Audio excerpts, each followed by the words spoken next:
You know your situation. Maybe the elephant is in your marriage room. Maybe it is children. You know, in this America, where now, I don't know how many genders we are at, but we're still counting.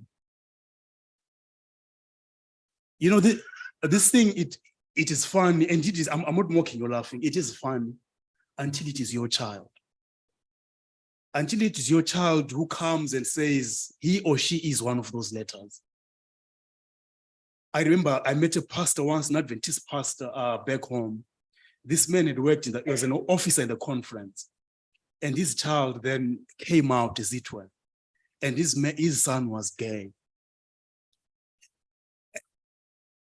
This thing that we don't talk about failure, this pastor was stripped of all his offices. From the conference, he ended up as a district pastor. And even him being a district pastor was just to buy time before they took him from ministry altogether. So you know what room the elephant is in. It could be your kids. It could be drugs. Kids now are addicted to so many things. You know what room the elephant is in. The mistake we make by not talking about our failures is that it then so happens that they go on sometimes longer than they should. Because what is private is private. I'm not saying that we come here on the pulpit and you broadcast is what I'm struggling about. That's not what I'm saying. I'm just saying that the whole attitude towards failure, it is as if there is no God. It is as if to speak of failure is somehow a referendum on God. It is as if we acknowledge that we are struggling, God ceases to be God. You see, God is God regardless of our state. It cannot be that because we are succeeding, therefore we're raising our hallelujahs to heaven to make God God. And that the times that we are struggling, we cower away and we're all in silence as though God has ceased to be God. But I think though that the problem with failure is not failure itself. Because if failure was the problem, it is as if God is taken by surprise by our failures. God is not. And so therefore, our attitude to be failure, I think it ought to be different. So if we talk of these two men, as I've said, Saul and David. So I think of all the characters in the Bible, none is so tragic as Saul. None was so blessed, none was so capable of more, yet few squandered it like Saul did. You know, we have David, King David, because Saul failed.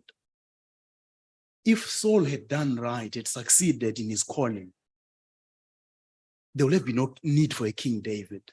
David, yes, David might have been born, we don't know what he might have become, but there would have been no need for a King David. And imagine the repercussions through history. Today we speak of Jesus as the son of David. How may that have played out? I do not know. But the reality is that David as a king becomes necessary because Saul has failed at something. Yeah, but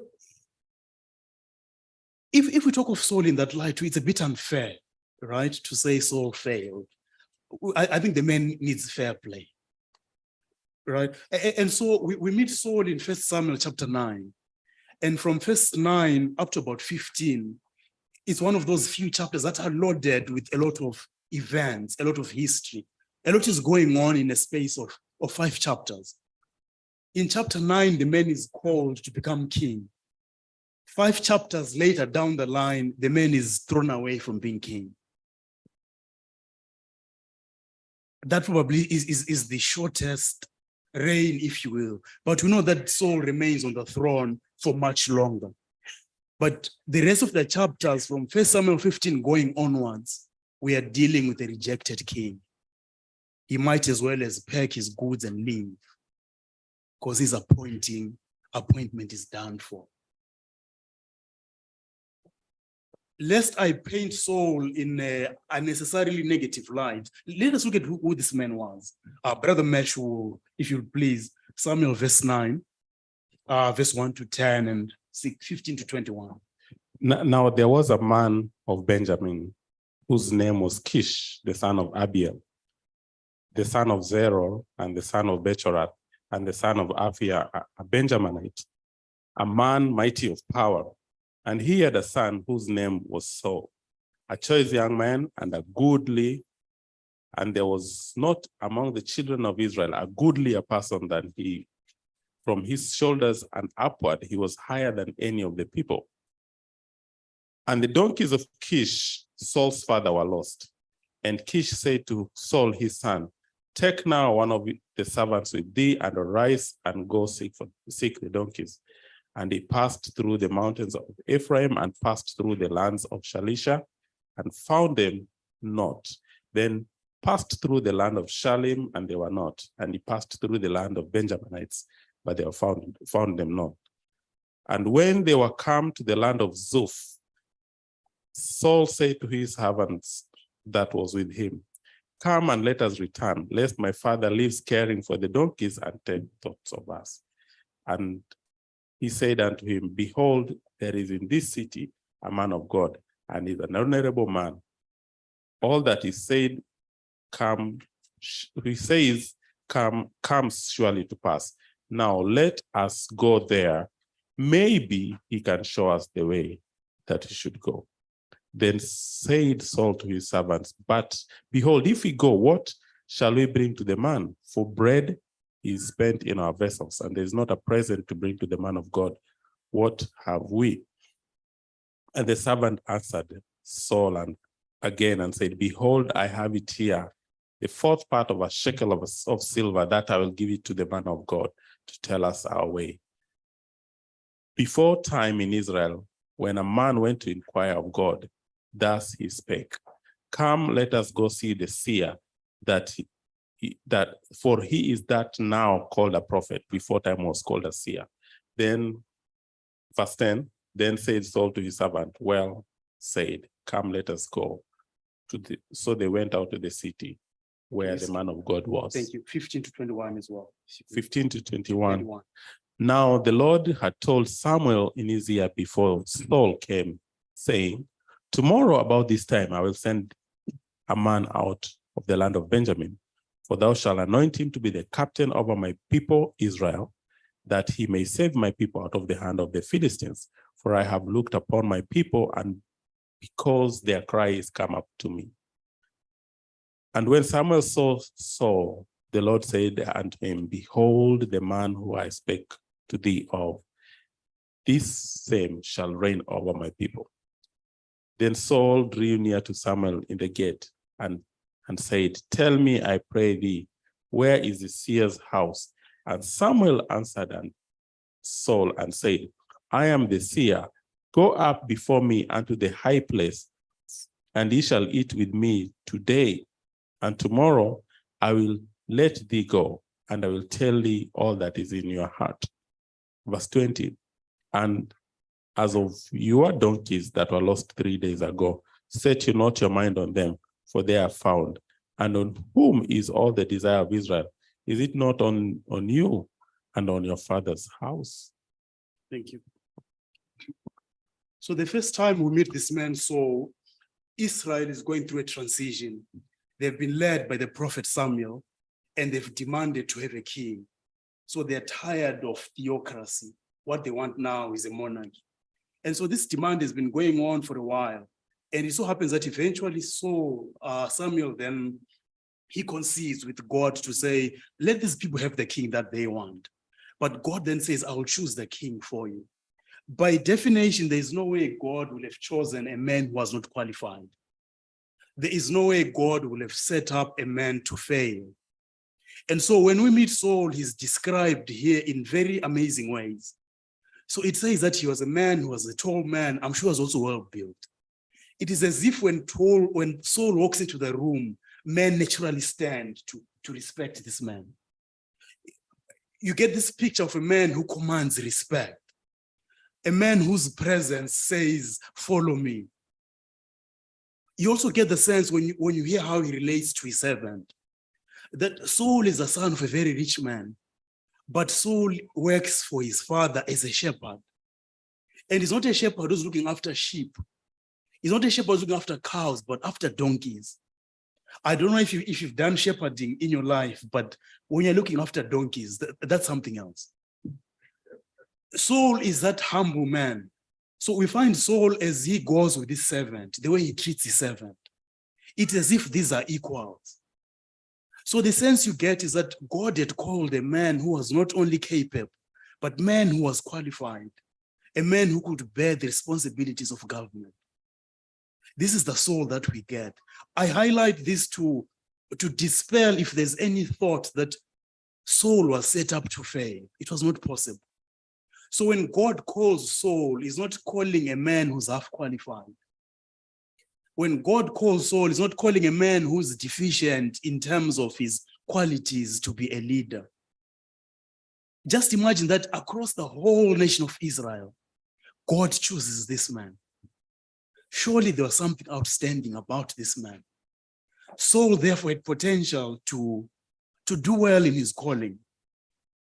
But as it turns out, as I've said, that just a few chapters down the line, this man is rejected. You know, what is also interesting, if you go to chapter 10, I guess because of time, I'll just rush through it. Samuel says to Saul that the Spirit of God will come upon you and you will become a new man. You know, it is as if God is saying, externally, you look good. You are tall, you are big, you command respect. You've got all these good qualities. But God is also saying, I'll give you my spirit to remake you inside. Your operating system, I'm not updating it, I'm changing it. So there is no way this man, we can say this man was set up to fail. Because to set this man up to fail is to set Israel for failure too. I don't think God will have done that. But then, you know, if you keep reading from chapter 9, chapter 10, you know, in fact, when you come to chapter 10, it is the inauguration. It said they were casting lots. So as Samuel is casting lots, they fall by house, Benjamin, and they keep going down. When they come to Kish's house, the house of Kish, they can't find Saul. Saul is so humble that he has run away and is hiding. So when he's called to the throne, it's not like Saul was power hungry, right? Saul didn't want this. He was the unwilling king. I think that's a good quality in a king. I mean, look at our politicians. Imagine if you had politicians who didn't want power. Imagine if politicians didn't want power, that you have a politician who says, okay, I'll do it because you're forcing me. This is how Saul comes to the throne. Yeah, but what then happens thereafter, soon after that, is a bit of a huge anticlimax. Here's this man who seemed capable of so much, a man who has been given such a high calling, but the way he seems to unravel. And in fact, Paul is rejected for two silly mistakes. In chapter 13, we find that Israel has gone to war. Chapter 13, yes, Israel has gone to war. And the war then, Samuel as the prophet, he says, do not engage in battle until I've arrived. And as the priest, I've made sacrifice to God so that we call God's blessing upon our armies. But these men were so outnumbered by the Philistines that the men he had with him, they started deserting. And it comes to a point that it says that on the enemy side, there are 30,000 chariots and 6,000 horsemen. And on Saul's side, he had only 600 men left with him. So these men were now scared and they were fleeing. And in all this while, Saul the prophet had said, wait for me, I'm coming. The mistake that Saul makes is that he presumes in the priest's office and he sacrifices, which was sacrilege. You know, when we were growing up, I'm sure it's different here, but you know, the sofas you had in the house, the sofa that faced the television was dead sofa. You didn't sit there. It was strange, but you know, it was one of those things that you live with. You know, so there's kind of order that is there. And for this man, he's told, do not sacrifice, because this is only for the appointed, the Levites. But here he is, a man of war, a Benjamite. And if you read Ellen White, she says he did the sacrifice wearing his armor. What sacrilege. If you go the next chapter again, he's given a second chance. So Samuel says you've been rejected, but God does not pronounce on that. It is as if he's been given a second chance. And in chapter 15, God gives him another chance. And this is the war now against the Philistines. And God says to him, you're going to go to war. Let nothing breathing or walking go free. Kill man, kill child, kill infant, kill nursing infant, he says. Kill cattle, kill goats, kill everything. I guess this is God's judgment on these Philistines. But it then so happens that, you know, when you read the story, the war goes on, Saul does his own thing, he spares the good cows. The sick ones, they sacrificed. The good ones he kept. Worse off, the two kings of these peoples he kept.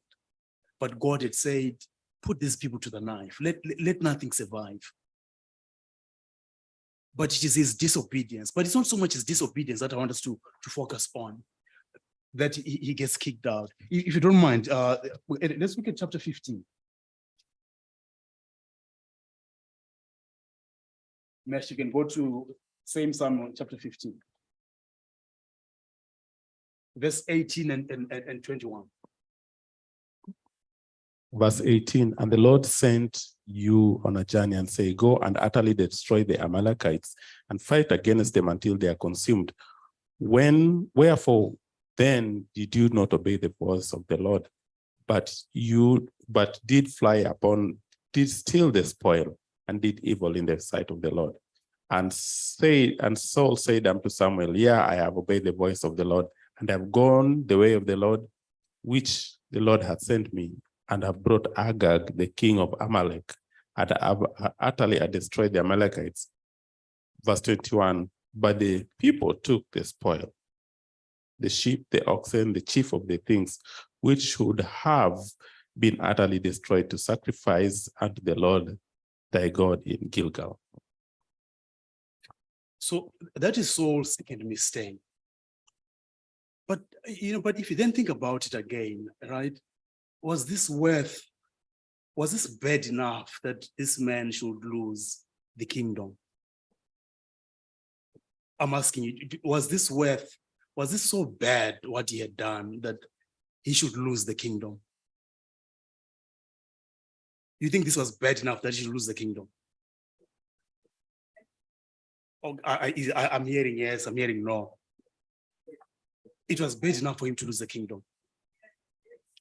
Okay, think about it. It's only two mistakes, right? The first one is he sacrifices what he's not supposed to do. The next one, God says, kill everything. He doesn't kill. And he loses the kingdom. Pause that thought. Let's look at David, the man who succeeds him. How good was David compared to Saul?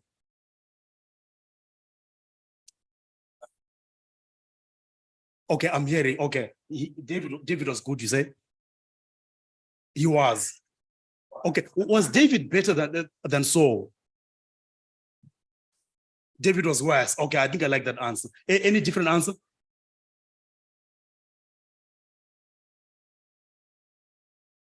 David regretted his mistakes. Oh, okay, hold on to that answer. Any other thought?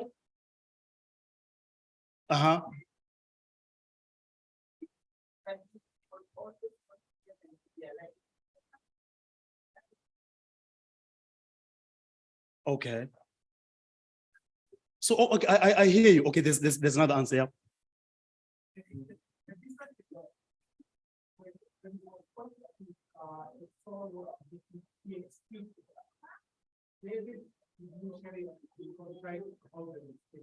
Right. Okay, I see hand, Liam. Uh-huh. Uh-huh. Right. Then we put all the sheep in the cattle and they were gonna sacrifice that goat out. And so he's not taking responsibility for the decision he made. And but he's putting leadership responsibility on the people. On the people. That's my sister, by the way. Yeah, but you know, I agree. I think you're right. You see, what David, the story of David, why it sounds so different. I think David won the PR war. If you compare David and Saul, the difference between these two men, David won the public relations war. Once it was said in the Bible of David that I found a man after my own heart, all of us who now read the story of David, we are looking at it with very gentle eyes. But I tell you, if it had never been said that he's a man after my own heart, and we have the record of David as it is, David was worse than Saul. If you look at the gravity of his mistakes, you know, there's something morbid about David. You know, morbid, right? But there's something unwholesome about David. There is something that if David was the man who lived next door to your house, sure, there are good things about David. But if David lived next door to your house, you'll be a bit alert. You know, we meet David in 1 Samuel 17 when he kills the giant Goliath. I'm not sure if you've read what happens subsequently. Here is David at that age is a teenager. Sure, let's praise his heroics. He's a teenager, he's a giant. But he takes Goliath's head. You know, and he goes around with Goliath's head from the battlefield back to Jerusalem. You know what has happened recently? People in Congo were saying to the Belgians, bring back the remains of Lumumba.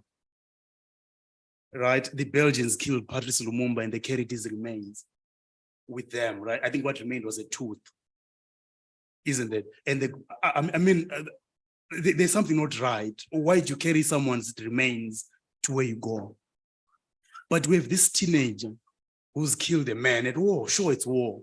But what's the point of carrying a man's head as a trophy, as a teenager? The next time we meet David, the next chapter, chapter 18,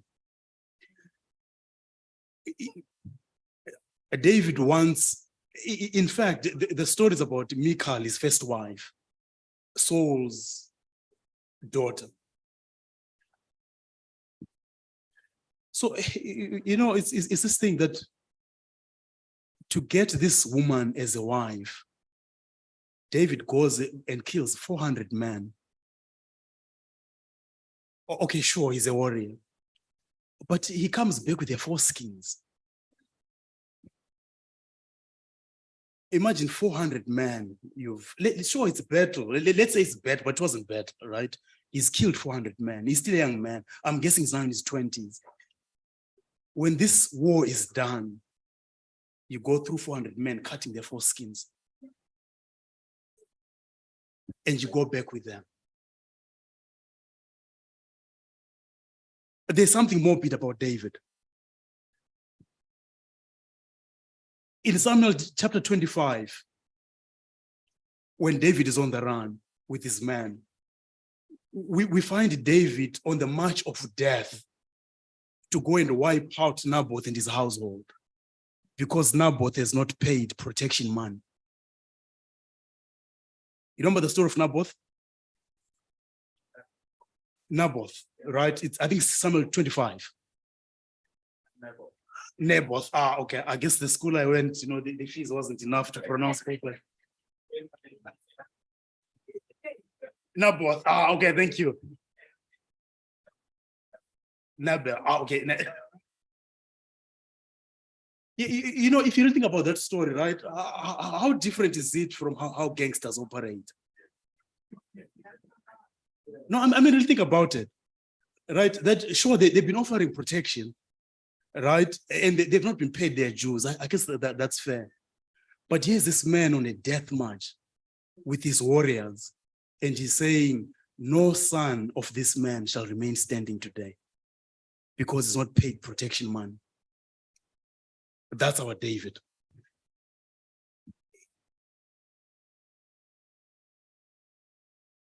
Saul had one wife. David has six wives. We're not told how many concubines. 7 concubines. Several. Right? Who is more messed up?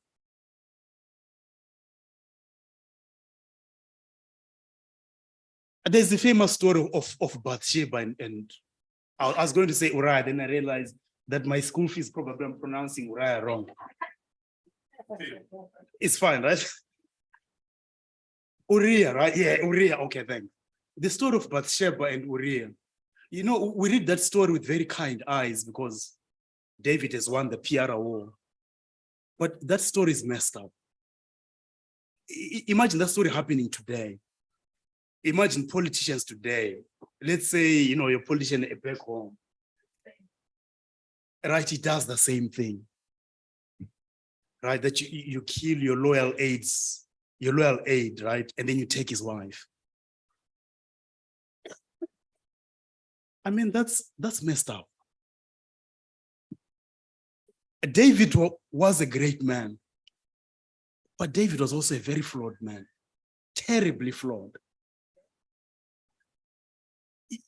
They say the apple doesn't fall too far from the tree. Look at this man's children. Imagine today, you raise sons and daughters, but one of your sons is so messed up that he can rape his sister.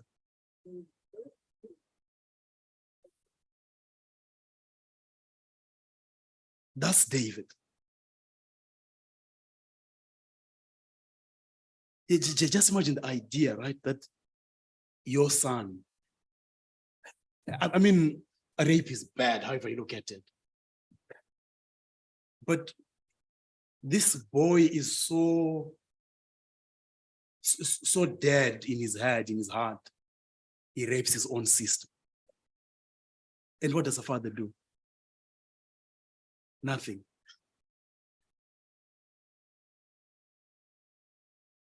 Imagine you're a father too. You raise a son who, when you're still alive as a father, your son sleeps with your wife. And this son of yours doesn't do it secretly. He sets up a tent on the roof of the palace. I would imagine the palace is the highest building in the land. Your son takes your wife. You are not dead, and that doesn't make it any better. But you are still alive. Your son takes your wife as a father, and he sleeps with your wife on the roof of the palace in the viewing of the whole town.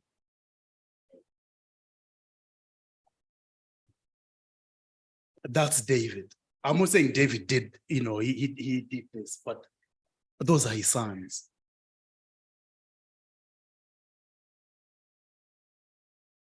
So why is it then that a man so messed up,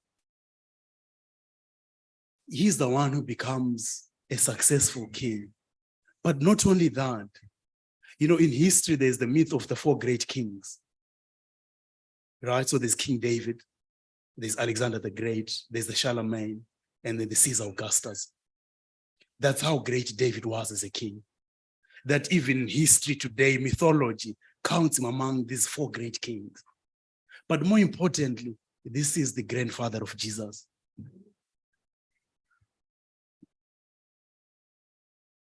So, I mean, so what wrong did Saul do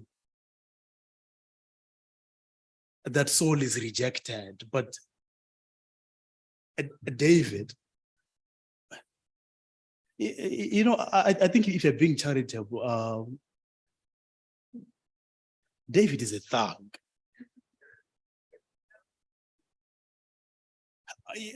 Yeah, I mean, probably it's hard for you to hear this, right?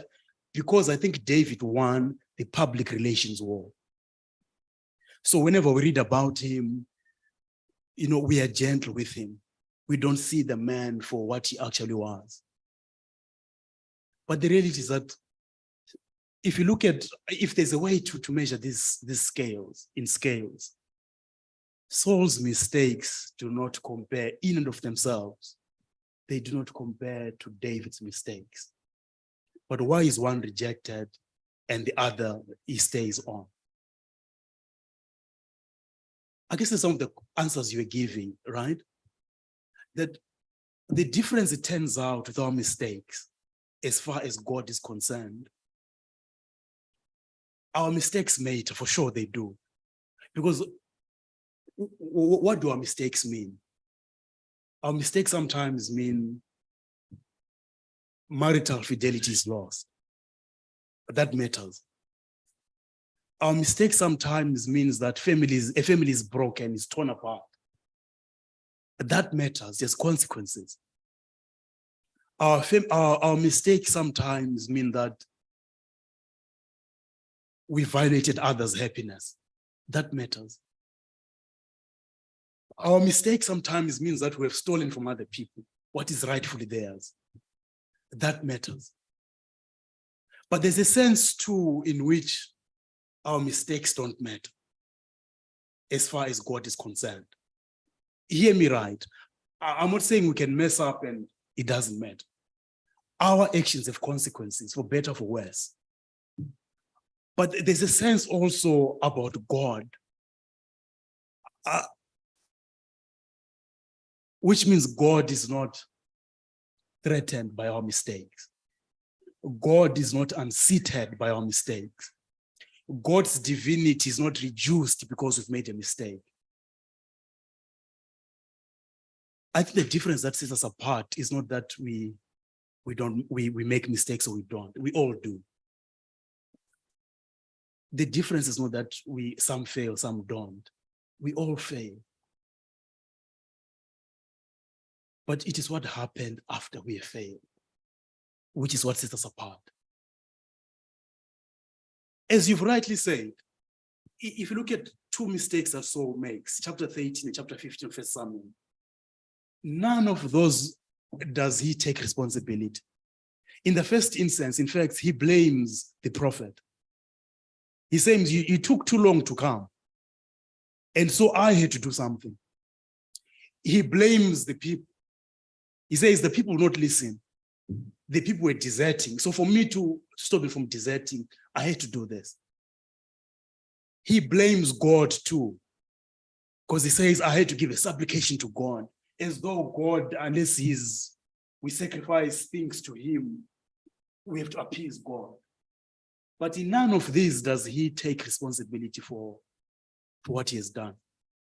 Chapter 15, the same.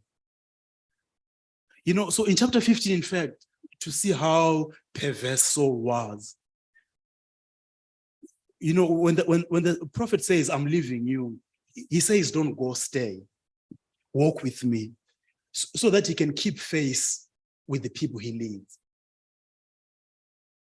So you see, I think the difference between these two men, as you rightly point out, is this attitude towards their failings. So one's main attitude was such that God could not work with him. Whereas the other man, God will work with him, notwithstanding the man's faults. So, I mean, let's bring it to us now. You know, if you look at how life has played out, I don't know how your life has played out, but I guess I kind of look at how my life has played out. And the mistakes I've made, there's failures along the way. But there's always a sense that there's a way to be redeemed. There's a way by which God takes whatever it is you have where you are and still make something out of it. So if you really if you think about it, right, I don't think we are called not to fail. Our calling is not so that we don't make mistakes. We are not called to be perfect because we are sinful. How is that even possible? So it is as if with God, there's not even an expectation for us to be right, if you get what I mean. I'm not saying, therefore, let's go and do whatever we want, right? But it is as if with God, it doesn't matter how right or wrong we are. It is as if what God wants is that in spite of everything we have done,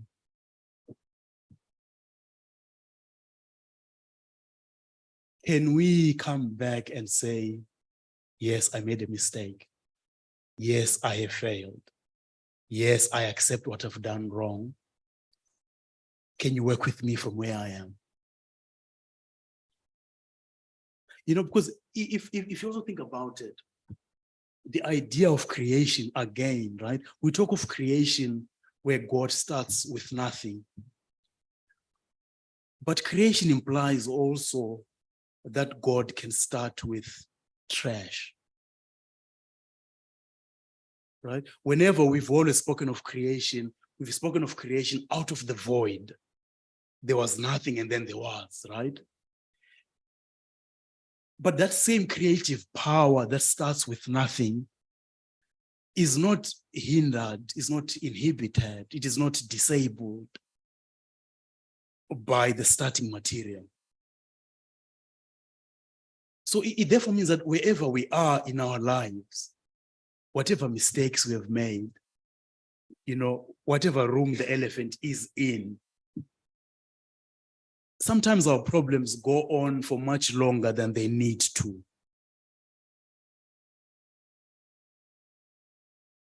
So it's as if at some point we must say, stop. I have failed in this. I need help.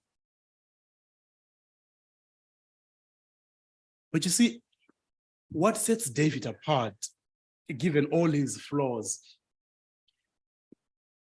there is, when David is estranged from his son, you know, Joab makes an arrangement, an old woman comes and tells a tale, and there's a verse, Mesh, if you please read that. I hope I have it right here. It's 2 Samuel 12, chapter 12. This will be our last text. 2 Samuel chapter 12. I think this one we all must read.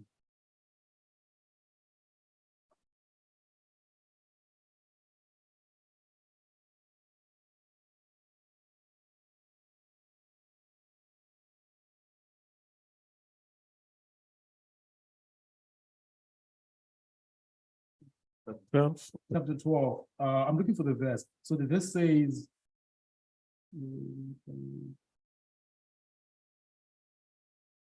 okay, look at what does verse 13 say? What is verse 13?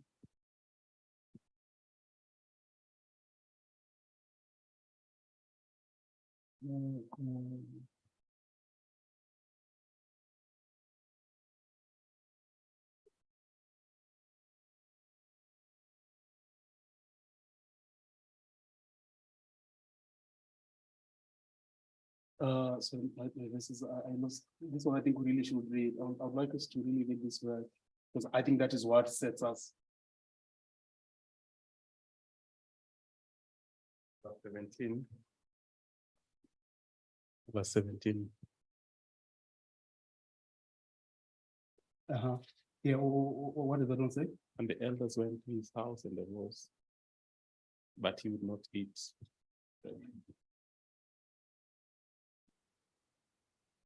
No, so I've lost the verse, the specific verse. But in this verse, this is where the old woman, she has a very beautiful phrase when she's explaining everything that happens. She says to David, does God not devise ways to bring back his estranged? And I think that this is what David grasped in all his life, that regardless of what I have done, God always devises ways to bring us back to him.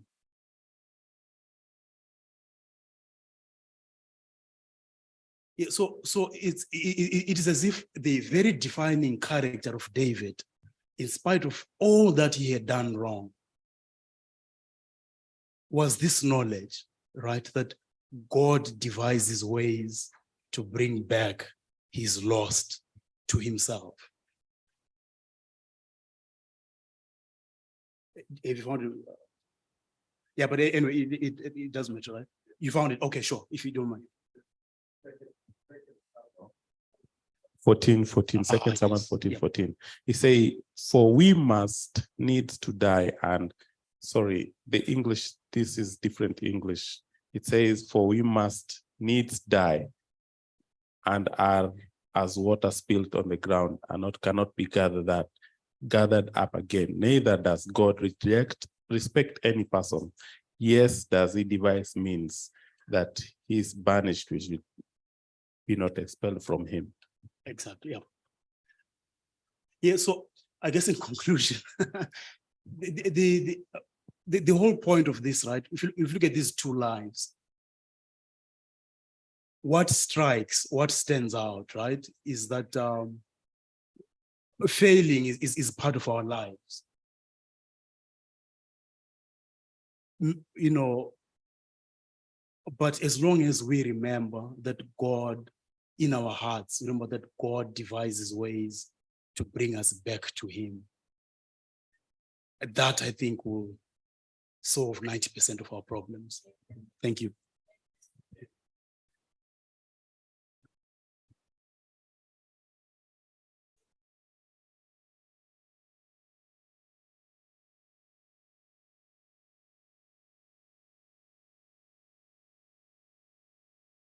Let's stand with our closing hymn number 483.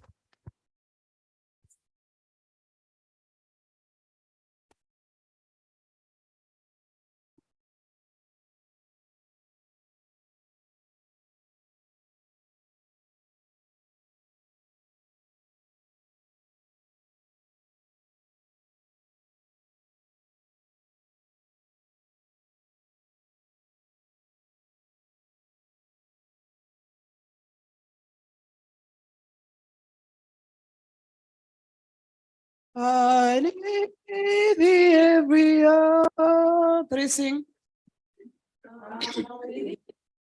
Thee every hour, most gracious Lord, not in a voice like mine, can you voice.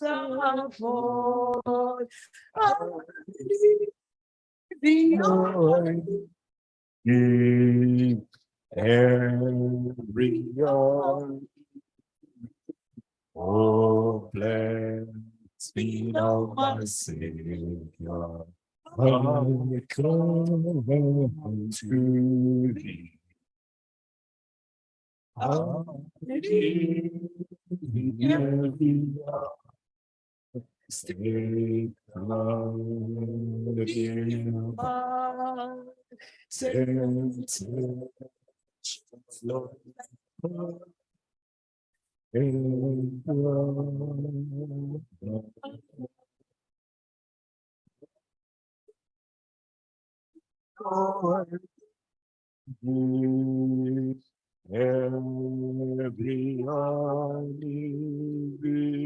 Oh, bless me now, my Savior, I come to thee. I need thee in joy of pain. Come quickly and above. All life is vain. I need every eye need. Oh, bless me now, my Savior. I come unto thee. I need every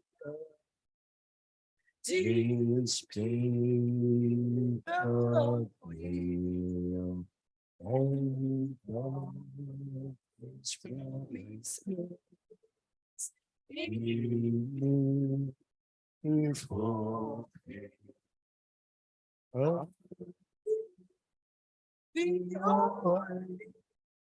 the every eye need.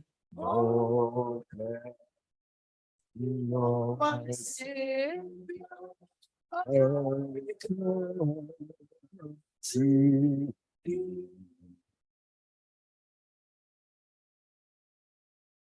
I thought I was done. All of us must die eventually. Our lives are like water spilled out on the ground, which cannot be gathered up again. But God does not just sweep life away. Instead, he devises ways to bring us back when we have been separated from him. Let us pray. Thank you, dear God, for the Sabbath. Now we separate to go for lunch. May you dismiss us with your blessing and bring us back again. In the name of Jesus, amen.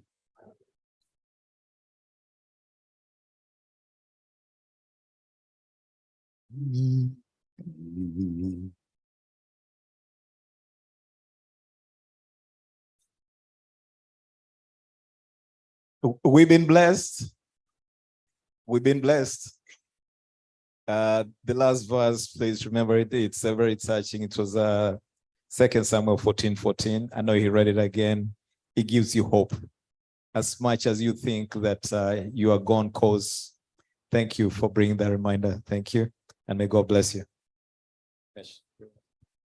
And men, we will be serving food today and we will be cleaning up.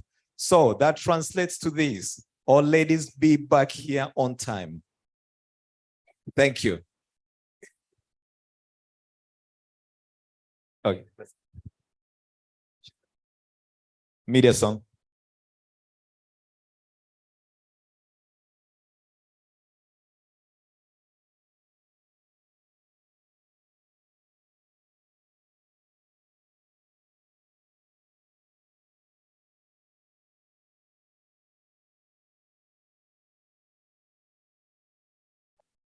Tangu kuziosha kwake Yesu nasimama, ndiye mwamba ni salama, ndiye mwamba ni salama.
I'm gonna try, but they know how to.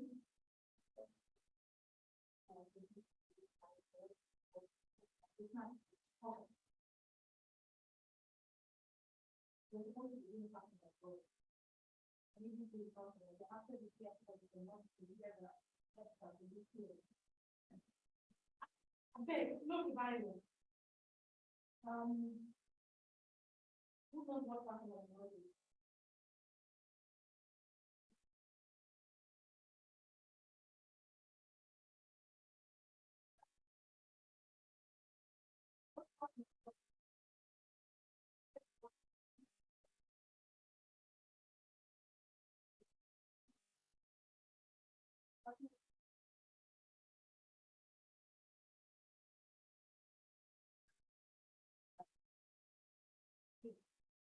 Anything else, bro? You can forget things to help us to remember that the road is about common things. Road is about many things, and it is not about, you think about it, it's there. You don't think that's right, they don't do it. I knew that I'm to go there. So the rest of people know, I want to see my license. We have 45 minutes. Have you seen a dog who are grown? They're not wild. You know what the wild is? They're not wild. What is a wild person? Not that they will ever have this time. It's better to be like this. Not wild.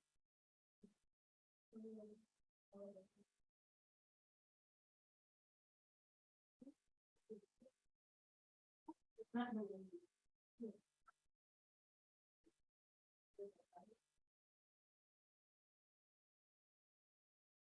When it's not cool, what could be wild?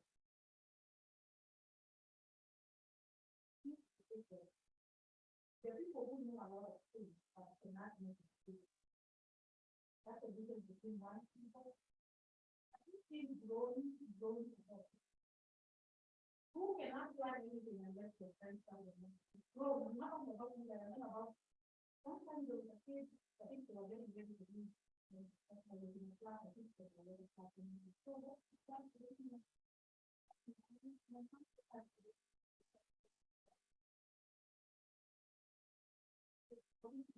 You guys don't know what to do.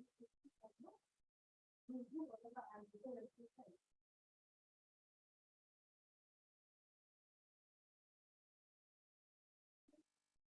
Yes, I was always grateful. The other, and you see what I'm saying? It's not how much you do for you have. It's how do you use what you have. I think the people who not make good decisions. Let's say you hear about something.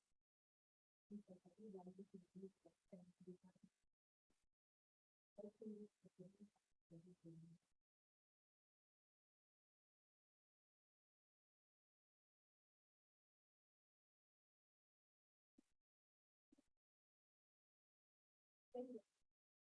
okay.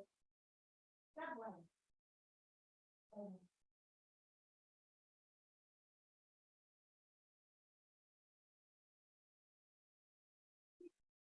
Like, I would protect this in my life.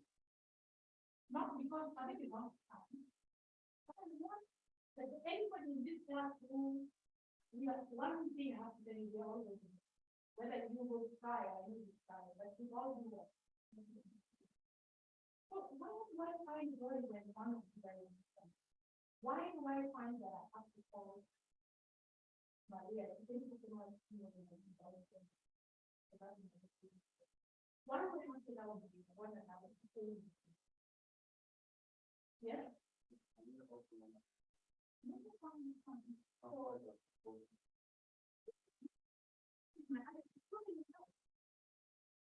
What I'm trying to say is this. And the goal has to be well done. So what I'm trying to do from today's class is how can we grow into 40% growth where you can make everybody feel like you would go on, right? And we're going to be, you guys don't have to, I don't use, my phone is dying, my phone is dying. The shop that actually has this for this class, huh? When you go out and you no, like that. Look through, who has a Bible verse somewhere in the phone, English. This is the one that we're allowed to use for. Look through, but it will not be sent to head in the next 40 minutes. Look through, you will have multiple times that the whole. Look through, for what you want to get there. What did you say? Sorry.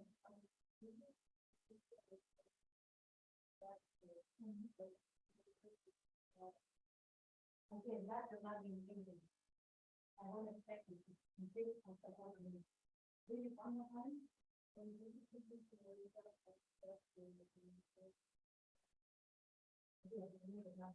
having fun, these are the one of the things I really want to get is not why we think we can have done because you don't have any the only person in the life to do that stuff. So if we want to be able to do that, we read data. We read or we do nothing. We read. Here's what we talk. We don't know. This story is very easy because you have a story. They have gone to, they don't do that in the family. In fact, they have and you will go to every church, you will go to your whole camp meeting. And for the whole week, up to 50 letters will all be done. Be that in whatever happens, like we kids from all the other countries. And because we have a second class to something about how the students and about any those families to do that and then I'm not sure. And these are the teachers in some of the and these are not due to the students like the young students. And that you never have to do it. So first of all, I have a whole teacher do that. You know what that means that I have a only one person in the world my way goes like a normal one. You can very well. Yeah, you get a feeling for the private thing. So you know, that's every level has a lot of people. And we didn't do this very good at the real time, but we did get a picture.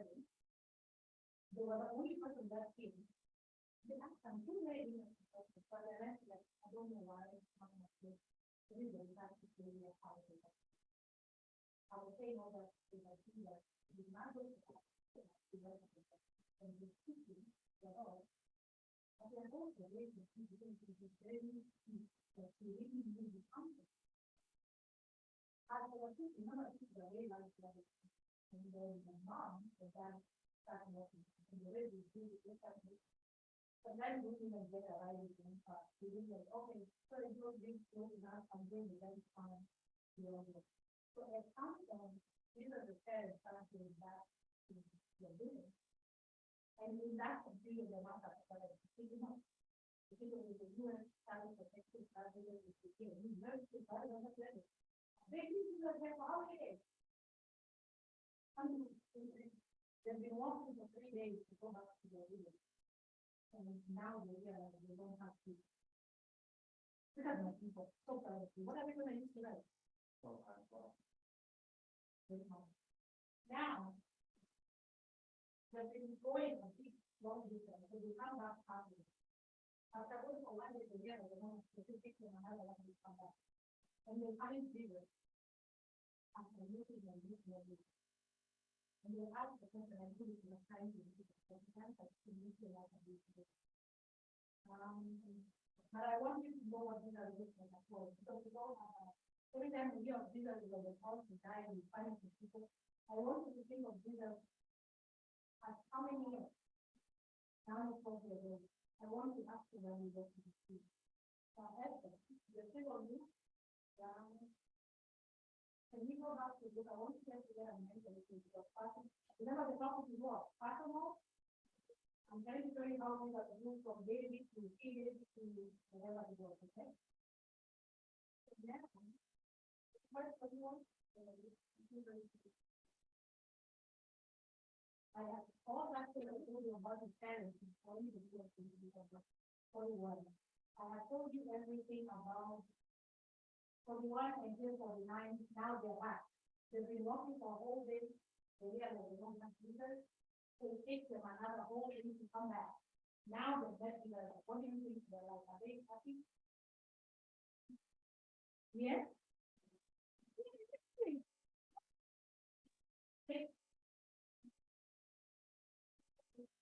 There is no looking around to them after they've been gone.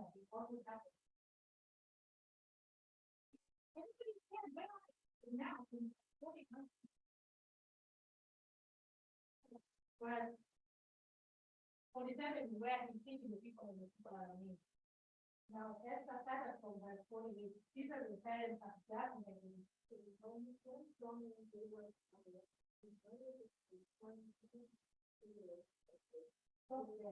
What is the one? Say that again, Tommy. Now, here's this question about because what they mean, like, I feel like they should just pass time with their own life of founding. I lost my daughter one time at Disney World. And those were the longest 3 minutes of my life. I just could not find it. And then we find out after I'm asking them, I said, where is I don't even know. I cannot be the mistake of this person. I think in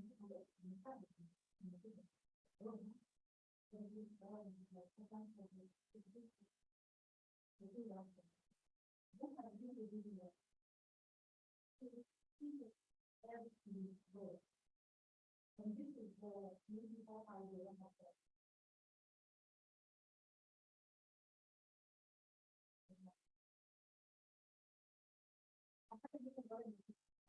I'm back to you. The interesting thing is my neighbor I didn't so I could account for the people who were not. And right now I have people who are in the house. No, very well. Really going to people doing this. Very good. I'm not that younger. I'm not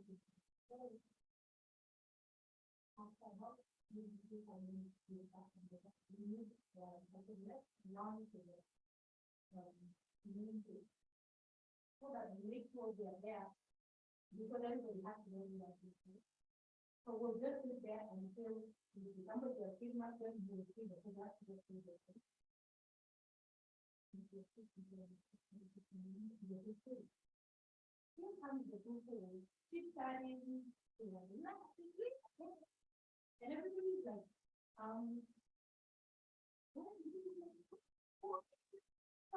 so they're saying we, God, what we need that we did what?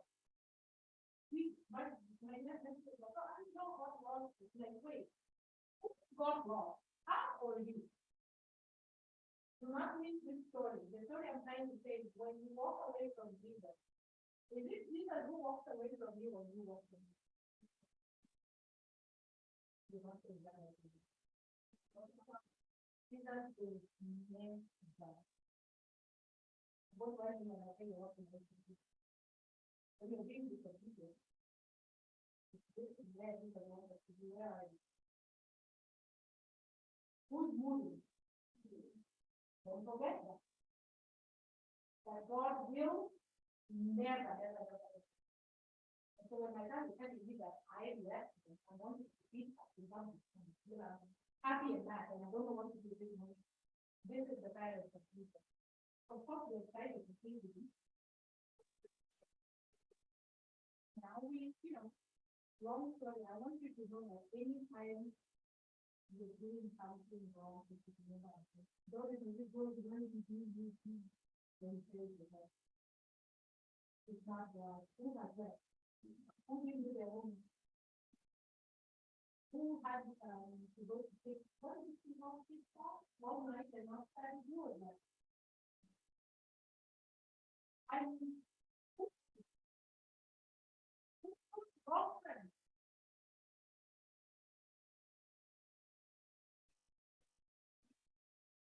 Who's following them?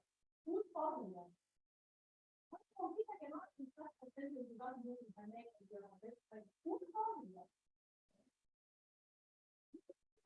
my God. And you start, who's following them?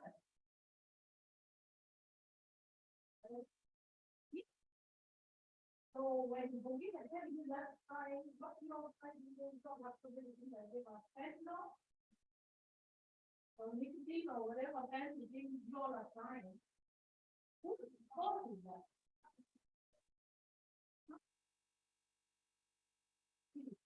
It's God. I think the only reason I survive in high school is because of this friend I have. Their parents are crazy and my mind is all like this. So you just need to around. I pray that God gives you this friend because those friends will help you. If these people are around, I feel like they're all I cannot think what I've done so much and I don't really think I want one kind of friends you have. They're watching, whether they like it or not. And if every time so important, people make you like, what is this? Every time the friend comes to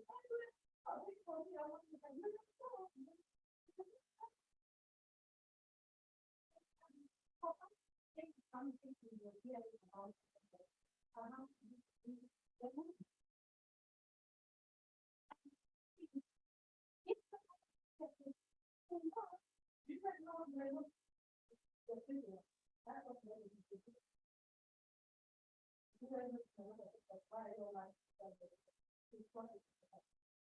when you hear your parents talking about, I know you're not allowed to talk about the friends because why?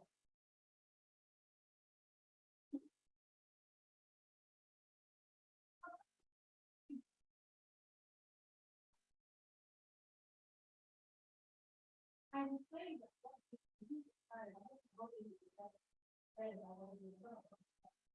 how do you do this? You know, that some people is not the time. And it's not, and it's not, you know, it's time to do what not to do. They're not. You are all doing that. It can be at the sense of being from the other thing. Am I making sense? It doesn't make sense. So the world is part of the world, I have said again, and very common. There are 4 phases of partners. I talked about the physical. Right now, you're from the age of you. Now, listen to the answer that you have to take this to me as a man. Can you read what you have told the family? Now, you ask me, I have been treated as a what a beating. Why is this? Hold on, what is this last in the head? My mother will come me at this. But my mother is telling me, and then I say to my parents, why are you looking for me?